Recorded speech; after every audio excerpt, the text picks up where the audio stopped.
Hello बच्चों, स्वागत है आप सबका एक बार फिर से बोर्ड एग्जाम स्टडी में। बच्चों, आप क्लास 12 के विद्यार्थी हैं, इस बार आप बोर्ड एग्जाम देने जा रहे हैं, तो ये क्लास आपके लिए बहुत ही ज्यादा इंपॉर्टेंट है। बच्चों, आज के क्लास में पॉलिटिकल साइंस का एक टेस्ट लेकर के आए हैं और इस टेस्ट को आप लोग को ईमानदारी पूर्वक सभी बच्चों को लगाना है, क्योंकि हम लोग का भाई पॉलिटिकल साइंस भी लगभग में तैयारी है। तो सभी बच्चों को इस टेस्ट को लगाना है और साथ में आपने तैयारी को अनुभव करना है कि मेरा तैयारी किस लेवल का है। देखिए बच्चों, इसमें 20 क्वेश्चन को मैंने कलेक्ट किया है। अगर आप 20 में से 20 आंसर दे रहे हैं तो आपकी तैयारी बहुत ही बेस्ट है। अगर 20 में से 15 भी ला रहा है तो भी आपका अच्छा है। अगर उससे कम आ रहा है तो आपको तैयारी करने की जरूरत है। इसीलिए एक एक प्रश्न को अच्छे से ईमानदारी पूर्वक इस टेस्ट को है ना लगाएंगे। और जो भी बच्चे आप लोग नए आ रहे हैं, सबसे पहले चैनल को आप लोग सब्सक्राइब कर लीजिए और साथ में शेयर भी कर देंगे अपने दोस्तों के साथ। उसके बाद जो बच्चे ग्रुप में नहीं ज्वाइन हो पाए, इस नंबर पे आप लोग हाय हेलो लिख करके सेंड कर दीजिएगा, आपको ग्रुप में जोड़ दिया जाएगा। तो चलिए प्यारे बच्चों, आप लोग टेस्ट लगाने के लिए तैयार हो जाइए। देखिए, इसमें जितने सारे क्वेश्चन कलेक्ट किया गया है वो एकदम टॉप मोस्ट इंपोर्टेंट क्वेश्चन है भाई आपके एग्जाम के पॉइंट ऑफ व्यू से।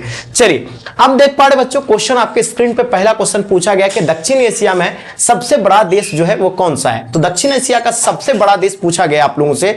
तो हम लोग जानते हैं दक्षिण एशिया में जो है ना, जो दक्षिण एशिया का एक संगठन भी है जो कि आप लोगों को याद होगा, सार्क याद होगा, सार्क, जिसको क्या कहा जाता है भाई, दक्षेस भी कहा जाता है। ठीक है, अब इन्हीं देशों में से अगर हम बात करें भाई, तो सबसे बड़ा देश जो आपको पता होगा, बड़ा देशों का मैं अगर बात करेंगे तो इसका आंसर आप लोग का क्या हो जाएगा भाई, ऑप्शन ए, यानी अपना भारत जो है दक्षिण एशिया का सबसे बड़ा देश है। दक्षेस का यानी स्थापना, यानी सार्क का स्थापना है ना, कब हुआ था, तो 1985 को इसका स्थापना हुआ था। इसमें कुल कितने देश आते हैं, तो बच्चों याद रखिएगा, इसमें 8 देश आते हैं। इसका आंसर आप लोग अगर ऑप्शन ए लगाए यानी भारत लगाए तो बिल्कुल सही जवाब है आपका। चलिए, देख पा रहे बच्चों, क्वेश्चन नंबर दूसरा देखेंगे, एकदम बिल्कुल अच्छे से इस टेस्ट को लगाइएगा। ये काफी एमबीबीआई प्रश्न है आपके एग्जाम के पॉइंट ऑफ व्यू से। देख पा रहे, क्वेश्चन पूछा जा रहा है कि भारत और चीन के बीच जो है युद्ध यानी कब हुआ था। बच्चों, इससे पहले भारत और चीन के बीच एक समझौता हुआ था जिसका नाम रखा गया था पंचशील समझौता। क्या रखा गया था, पंचशील समझौता, जो कि बहुत सारे बच्चों को पता होगा। पंचशील समझौता ये कब हुआ था, तो ये 1954 में पंचशील समझौता हुआ था। और किसके किसके बीच हुआ था यह समझौता, भारत और चीन के बीच हुआ था। लेकिन इसका उल्लंघन जो है सबसे पहले जो है चीन के द्वारा कर दिया गया था और अपने भारत पर आक्रमण कर दिया था 1962 में। और ये बिल्कुल इसका आंसर आपका ऑप्शन डी हो जाएंगे, यानी भारत और चीन के बीच युद्ध जो हुआ था वो 1962 को हुआ था। चलिए, अब देख पा रहे क्वेश्चन देख रहे हैं आप लोग, क्या कहा जाता है कि पंडित जवाहरलाल नेहरू का देहांत जो है कब हुआ था। देखिए, पंडित जवाहरलाल नेहरू का देहांत के बारे में पूछा गया। वेरी वेरी इंपॉर्टेंट प्रश्न है बच्चों, जल्दी से बताइएगा। देखिए, हम लोग जानते हैं अपना भारत का फर्स्ट प्राइम मिनिस्टर थे, सबको पता है कि फर्स्ट जो है प्राइम मिनिस्टर कौन है अपना भारत का, तो पंडित जवाहरलाल नेहरू जी है। देखिए, हम सब जानते हैं कि उसका जन्म उसका जो है देहांत जो हुआ था 1964 को हुआ था। उसके बाद लाल बहादुर शास्त्री जो है क्या बने थे, प्रधानमंत्री बने थे। तो ये दोनों तो आपका होगा नहीं, लेकिन आप ये बताइए 30 मई 1964 को हुआ था या 27 मई 1964 को हुआ था। जल्दी कमेंट करके इसके बारे में आप लोगों को बताना, जल्दी से, तेजी से एकदम, है ना। क्वेश्चन देख पा रहे हैं, पहला गुटनिरपेक्ष सम्मेलन कहां हुआ था बच्चों, जल्दी बताइएगा। हम सब जानते हैं कि देखिए भाई, आप लोगों को पता होगा जब सेकंड वर्ल्ड वॉर समाप्त हुआ 1945 में, तो 1945 के बाद पूरा दुनिया यानी 2 गुटों में बढ़ गया। एक बढ़ गया यूएसए और एक बढ़ गया यूएसएसआर। तो आप लोगों को पता है कि संयुक्त राज्य अमेरिका और स्वेत संघ के बीच जो है पूरा देश जो बढ़ गया। कोई संयुक्त राज्य अमेरिका को सपोर्ट कर रहा है, कोई स्वेत संघ को सपोर्ट कर रहा है ना। जब ये दोनों कोई देशों को सपोर्ट ना कर रहा था, तब एक ऐसा जो है गुट बनाया गया जिसका नाम रखा गया था गुट निरपेक्षता। मतलब किसी भी गुट में शामिल नहीं होना, यानी ये दोनों गुटों में शामिल नहीं होकर के वो चाहते थे कि हमारे है ना विश्व में क्या शांति स्थापित हो, इसलिए जो है गुट निरपेक्षता की सदस्यता अपनाते थे। और पहला जो गुट निरपेक्षता का सम्मेलन जो हुआ था ये बेलग्रेड में हुआ था। इसका आंसर आप लोगों का बिल्कुल सही हो जाएगा और ये 1961 में हुआ था। और आपको पता होना चाहिए इसका भारत भी जो है क्या था भाई, सदस्य था। ये भी आपको याद रखना है ना। भारत ने लंबे संघर्ष के बाद स्वतंत्रता कब पाई थी भाई, अपने भारत को आजादी जो है कब मिला था, आप लोगों को पता होगा। हम लोग लगभग 200 साल तक जो है अंग्रेजों का गुलाम रहे, उसके बाद हम लोग को आजादी कब मिली भाई, ये बताइए। ये वेरी वेरी इंपॉर्टेंट प्रश्न है। सबको पता है कि स्वतंत्र हम लोग को 15 अगस्त 1947 को मिला था। इसका सही जवाब आप लोग का ऑप्शन आपका ए बिल्कुल इसका राइट आंसर हो जाएंगे। अगर आपने ए लगाए तो बच्चों बिल्कुल सही आंसर है। देखिए, स्वेत संघ का विघटन, जो कि मैंने आप लोग को कहा था ना कि देखिए भाई, है ना, दो गुटों में बढ़ गया था, एक था यूएसए और एक था आपका यूएसएसआर। यूएसएसआर का मतलब है सोवियत संघ और यूएसए का मतलब संयुक्त राज्य अमेरिका। जब देखिए ना यूएसएसआर का यानी क्या हो गया, यानी सोवियत संघ का क्या हो गया, विघटन हो गया, तब जो है क्या हो गया था, यानी है ना जो है मतलब एक ध्रुवता कायम कर लिया, उसके बाद जो है कौन, तो याद रखिएगा अमेरिका। ठीक है, तो याद रखिएगा ये आपका आंसर कब होगा, तो ये 91 में 26 दिसंबर 1991 में सोवियत संघ का क्या हो गया था, विघटन हो गया था। इसका आंसर आप लोग का ऑप्शन आपका ए इसका सही जवाब हो जाएंगे। सुरक्षा परिषद के अस्थायी सदस्यों की संख्या कितना है ना भाई, देख पा रहे, जल्दी जल्दी बताइएगा फटाफट, मोस्ट इंपोर्टेंट क्वेश्चन है। हम बात करेंगे सबसे पहले बच्चों सुरक्षा परिषद की। तो सुरक्षा परिषद में कुल कितने देश हैं, तो 15 देश हैं, जिसमें से 5 जो है अस्थायी है। तो आपसे अस्थायी पूछा गया है,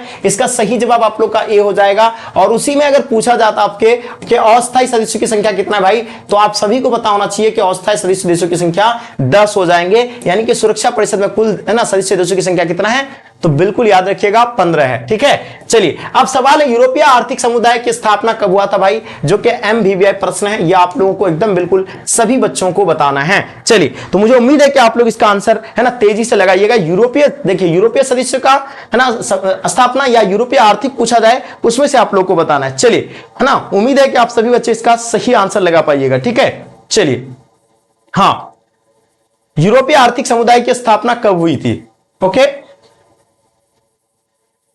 बिल्कुल आप लोग बिल्कुल सही लगा रहे हो, 1957 बता रहे कुछ बच्चे, तो बिल्कुल सही है।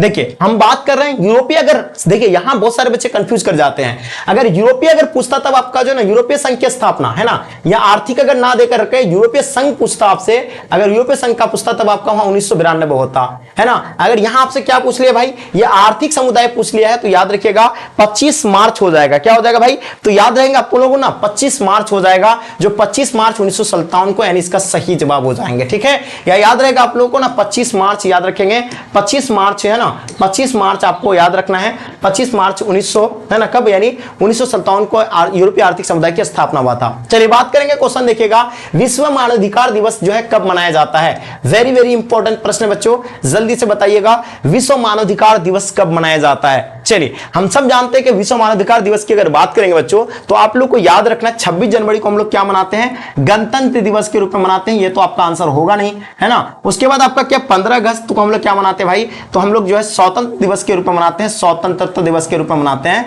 है ना, स्वतंत्रता दिवस के रूप में मनाते हैं। उसके बाद 1 मई को हम लोग क्या मनाते हैं भाई, मजदूर दिवस के रूप में मनाते हैं, ना, मजदूर दिवस के रूप में मनाते हैं। और हम लोग 10 दिसंबर को मानवाधिकार दिवस मनाते हैं। इसका सही जवाब आप लोगों का ऑप्शन आपका डी जो है बिल्कुल इसका सही आंसर होगा। ठीक है, तो सभी बच्चे बिल्कुल सही आंसर दे रहे हैं, बहुत बढ़िया। चलिए आगे देखिए, जनता पार्टी की सरकार कब बनी थी भाई, तो देखिए जनता पार्टी की सरकार की बात कर रहे हैं, यानी गैर कांग्रेसी प्रधानमंत्री जो बना था वो कब बना था, तो आप लोगों का समय समाप्त होगा। इसका आंसर 1977 में गैर कांग्रेसी प्रधानमंत्री बना था, इसका सही जवाब हो जाएंगे। चलिए आगे देखिए, सवाल है कि एक साथ कितने निजी बैंकों का राष्ट्रीयकरण किया गया था। हम लोग जानते हैं कि निजी बैंकों का राष्ट्रीयकरण 1969 में किया गया था, लेकिन उसमें कितने बैंक जो है शामिल था, तो याद रखिएगा बच्चों, उसमें जो बैंकों की अगर बात करेंगे तो 14 बैंक जो उसमें शामिल था। इसका सही जवाब आप लोगों का बिल्कुल परफेक्ट आंसर हो जाएंगे। संविधान ने किस भाषा को राजभाषा का दर्जा दिया गया था। देखिए बहुत सारे बच्चों को नहीं पता होगा, बहुत सारे बच्चे ये कहते हैं कि अपना भारत का राष्ट्रीय भाषा क्या है, हिंदी है, सभी बच्चों को पता होगा,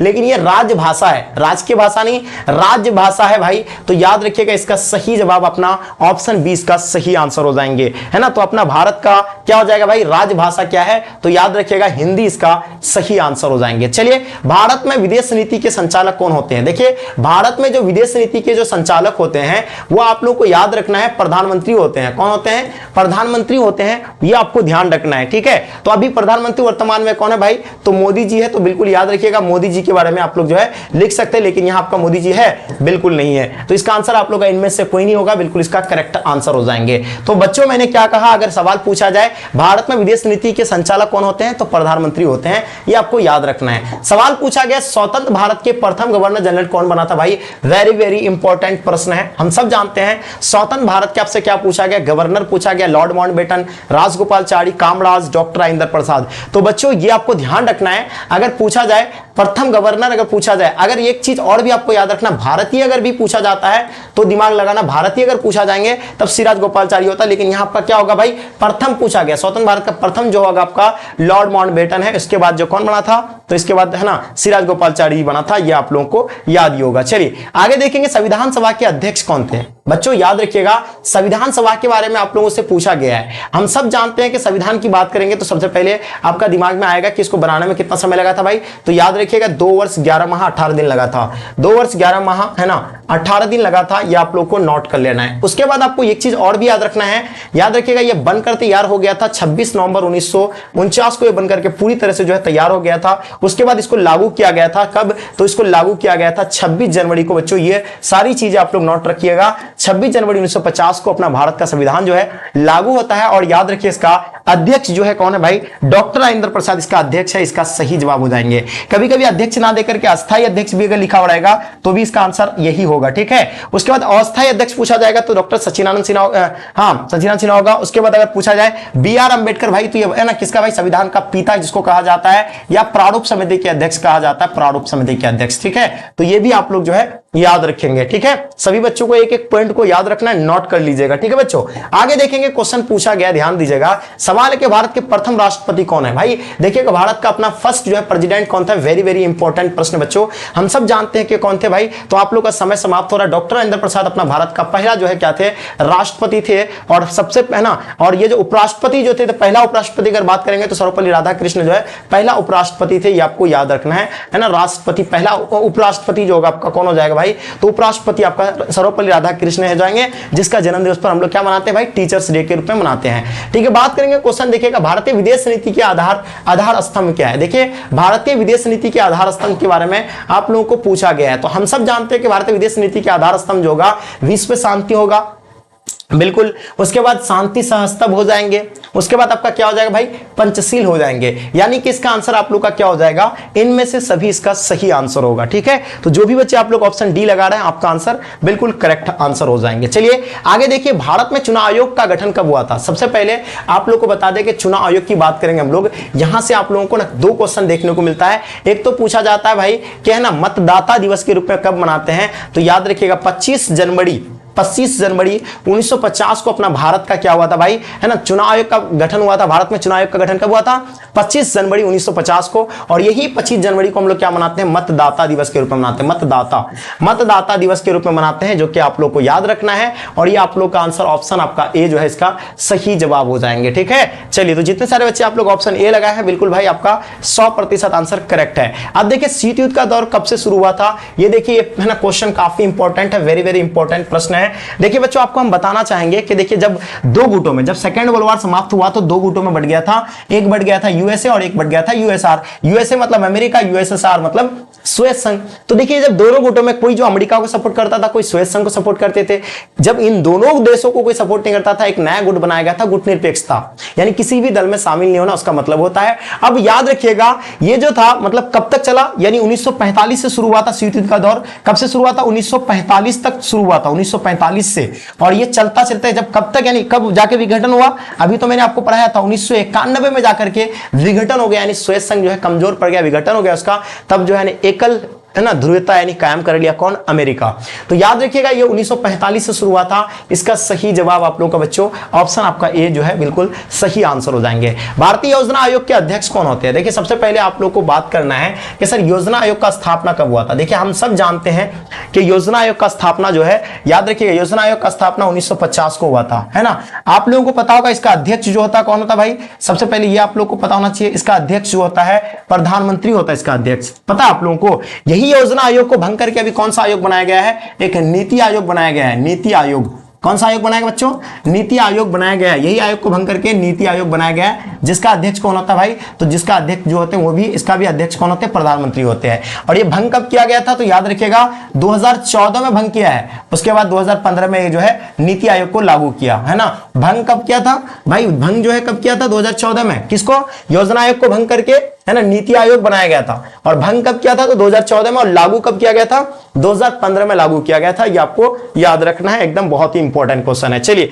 तो याद रहेगा आप लोगों को ना, यहाँ पूछा गया भारतीय योजना आयोग का अध्यक्ष कौन है भाई, तो प्रधानमंत्री होते हैं। ये आपको याद रखेंगे, जो वर्तमान में प्रधानमंत्री होगा वही योजना आयोग के अध्यक्ष होंगे। अभी जो के योजना आयोग को जो है भंग करके अभी कौन सा आयोग बनाया गया है, नीति आयोग बनाया गया है। ठीक है बच्चों, तो आप लोग को याद रखना है नीति आयोग जिसको लागू कब किया गया था, 2015 में लागू किया गया था। भंग कब किया गया था योजना आयोग को, 2014 पदों में। और देखिए इसका अध्यक्ष जो होते हैं वो प्रधानमंत्री होते हैं, ठीक है। तो नीति आयोग का पूछा जाए चाहे योजना आयोग का पूछे जाएंगे तो आप क्या आंसर दीजिएगा, है ना, प्रधानमंत्री ही आंसर दीजिएगा। तो मुझे लगता है आई होप आप लोगों को ये सारा चीजें समझ में आ गया होगा। अब आप लोग ये बताइए कि ये 20 क्वेश्चन, देखिए मेरे दोबारा बच्चों आप लोगों को कितना 20 क्वेश्चन कराया गया। आप ये बताइए कि खुद से कितने क्वेश्चन को सॉल्व कर पाए, या आप मुझे कमेंट करके जल्दी से जल्दी बताइए। और हाँ, साथ में जो बच्चे अभी तक है ना शेयर नहीं किए जल्दी से शेयर कर दीजिएगा, और प्लीज आप लोग जो है बिल्कुल लाइक करके चैनल को सब्सक्राइब कर लेंगे, ठीक है। तो बच्चों मुझे लगता है आई होप आप लोग को पसंद आ गया होगा, कोई दिक्कत नहीं, कोई प्रॉब्लम, अगर कोई दिक्कत होगा तो कमेंट कीजिएगा, कोई भी क्वेश्चन में आपको फिर से एक्सप्लेन करके